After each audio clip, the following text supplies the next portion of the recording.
Umukuru w'inama nkenguzamateka Emmanuel Sinzohagera aheruka kugenwa mu mabanga yo kurongora ishengero Methodiste ini mu Burundi no mu Rwanda, ubu mushobora kumwita Musenyeri.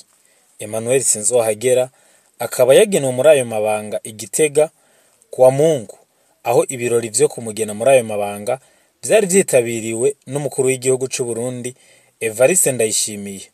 Yamara rero ubwo biruko abarundi bamwe bamwe baravuga bati mbega ikibazo c'u Burundi n'u Rwanda coba cifashe gute mu gihe uyu mutegetsi asanzwe arongoye inama nkenguzamateka agiye kurongora ishengero mu Burundi no mu Rwanda. Mbega bizomworohera kuko ibi bintu vyoroshe mu bindi bisata, ariko mu gisata ca politike hoho ugasanga biragumye. Muri burakeye yo kuri uyu wa kabiri tuza kubayagira kandi ku mwigeme ariko arataba katakamba. Uwo mwigeme akaba asaba yuko batomushingira umuhungu adashaka ku nguvu, yamara umuryango nawo ukaba wavuga uti urahumba urashingirwa. Morning Burundi, Uburundi burakeye. Turabaha ikaze muri burakeye yo kuri uyu wa kabiri, aho tugiye kugaruka ku makuru yazindutse aravugwa hirya no hino mu Burundi no mu makungu, amakuru ashigikiye cyane cyane kuri Emmanuel Sinzohagera, umukuru w'inama nkenguzamateka vy'u Burundi, aho aherutse kugenwa mu mabanga yo kuba Musenyeri azorongora ishengero Methodiste ini mu Burundi ndetse no mu Rwanda. Uyu mutegetsi rero akaba ari kirumara kandi afise uruhara rudasanzwe mu kugira ngo ibihugu vy'u Rwanda, Uburundi bisubize hamwe mu vya politiki, canke abanyagihugu bava muri bino bihugu basubire bavugane neza, bongere bagiranire imigenderanire. Nari igihe haciye igihe kinininya u Rwanda n'u Burundi vyarugaye imipaka ica hasi, ndetse abarundi n'abanyarwanda bakaba batariko baragenderanira nk'uko bari bavyipfuza kubera icuka kibi kiri hagati y'u Rwanda n'u Burundi kuva mu mwaka wa 2015. Uyu mutegetsi rero Emmanuel Sinzohagera akaba yimitswe muri ayo mabanga imbere y'indongozi z'iryo shengero mu Rwanda no mu Burundi, ndetse ibirori bikaba vyari vyatewe iteka n'umukuru w'igihugu c'u Burundi Evariste Ndayishimiye. Mu ijambo ryiwe Evariste Ndayishimiye yaramukeje kandi yongera akeza ishengero rya Methodiste ini yuko iryo shengero rironse indongozi nziza kandi rirose umuntu w'umutima. Aca yongera atekerera ubutumwa iyo ndongozi itowe, avuga yuko badakwiye gusana gusa ngo basane impwemu, ariko President Ndayishimiye akaba yasavye ko bosanasana kandi imibiri, bakigisha abakristo ivy'impwemu ariko batibagiye no gusana imibiri yabo. Ku kibazo c'u Rwanda n'u Burundi, umubano wavyo mu vya politike, abantu benshi baribaza ati ko Musenyeri Emmanuel Sinzohagera yagenwe kurongora ishengero Methodiste ini ryo mu Burundi no mu Rwanda, mu gihe imigenderanire mu vya politike hagati y'ibihugu vy'u Burundi ndetse n'u Rwanda itifashe neza, ubutumwa bwiwe ubwo buzohava bumworohera? Ico kibazo rero abantu benshi bibaza. Umukuru w'igihugu akaba mu ijambo yashikirije yameze nk'ukigarukako ku munsi wo kwimika Emmanuel Sinzohagera hari itariki 29 Ntwarante 2025 ku kibuga Ingoma Igitega. Rero umukuru w'igihugu c'u Burundi Evariste Ndayishimiye akaba yagize ati nta kibazo kiri hagati y'abanyarwanda n'abarundi, ndabisubiyemwo, ikibazo kiri hagati y'amapolitike mabi. Abanyarwanda tubahaye ikaze. Kari rero akamo yabandanije yatera agira ati harya ndababwire, bahora bavuga ngo abantu bavukana ukabona ko bariko baratata ntujemwo ntibabeshe, kuko ntimuzi ingene bigenda. Jewe gushika uno munsi ndazi ko ata kibazo na kimwe kiri hagati y'abanyarwanda n'abarundi, ndabizi. N'ubu ndasubiyemwo, nta kibazo na kimwe kiri hagati y'abarundi n'abanyarwanda. None rero umuntu ashobora kwibaza ati ikibazo kiri hehe? Ku bwa Perezida w'u Burundi Evariste Ndayishimiye, ikibazo ngo ni amapolitike mabi gusa, ngo ntimuze murondere izi politike mbi nazo zimeze gute, ngo nyabuna zimeze nk'umuyaga, ziragenda ukaza ubona zaheze, haje izindi zishasha. Kuko rero politike ijana n'ibihe, ibintu bigahinduka.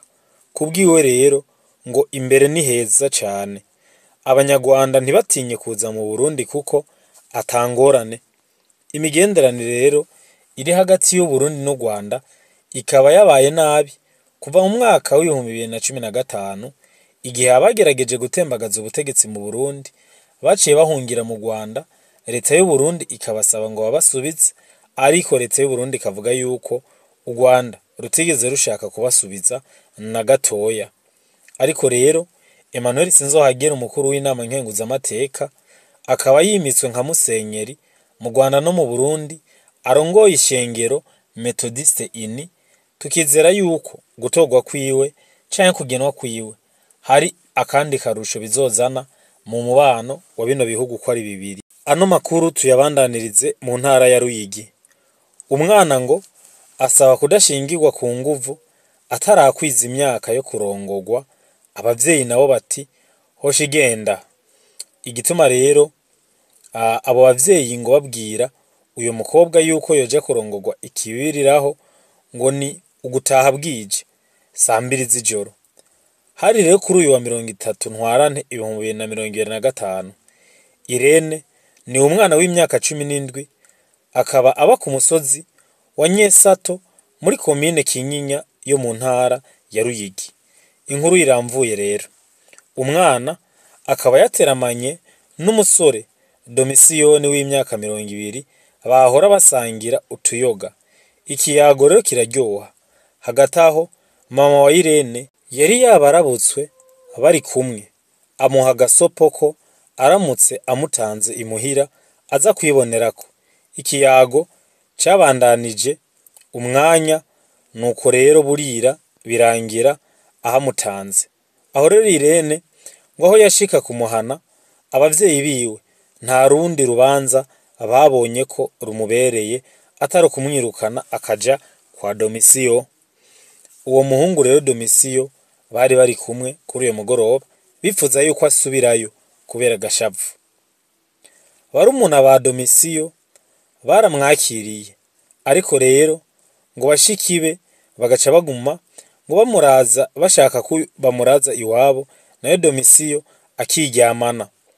Kuri uyu rero wa 31 Ntwarante yasubiye imuhira, banka kumwakira. Irene yahavuye yiyambaza nyumba 10, aramusigurira ko atacabaye mbere. Ni bashiki ba Domisiyo nabo nyene baca baranaza kubishigikira, baramwunganira, ariko abavyeyi b'umukobwa ntibanyugwa. Vyarangiye rero nyumba 10 wo kuri Nyesato, umutumba Nyesato wo muri ya komine Kinyinya mu ntara ya Ruyigi, bajanye ikibazo rero ku bakuru b'ubucimbiri, baca bagishikanayo. Abo nabo bakaba baciye abasabira indaro uwo mwana kwa nyumba 10 ngo ahamagare aharare rimwe gusa iryo joro. Ni mu gihe umuhungu we yaciye aba arakinjura, nayo umukobwa abandanye yemeza ko ataco amwagiriza. Abashingantahe basaba ko abavyeyi batorongoza umwana wabo ku nguvu kuko ingaruka zoba nyinshi. Narya rero atarakwiza n'imyaka yo kubaka, nkako n'amategeko y'u Burundi arabihana cyane. Uyu mwigeme rero wewe aracasamba ntibaramwakira, ariko umuhungu Domisiyo wewe yakuye mwakiwe karenge aca arigira. Turabashimiye mwese mwakurikiranye Burakeye yo kuri uyu wa 2. Tubifurije kugira ibihe vyiza aho muri hose. Mubandanye mudukurikirana, mwongera musangiza abandi aya makuru. Turi kuri Instagram, kuri Facebook, kuri X, kuri Threads no kuri YouTube. Mubandanye mudukurikirana, amakuru arabandanya. Naho utaha, murakoze. Morning Burundi, Uburundi burakeye.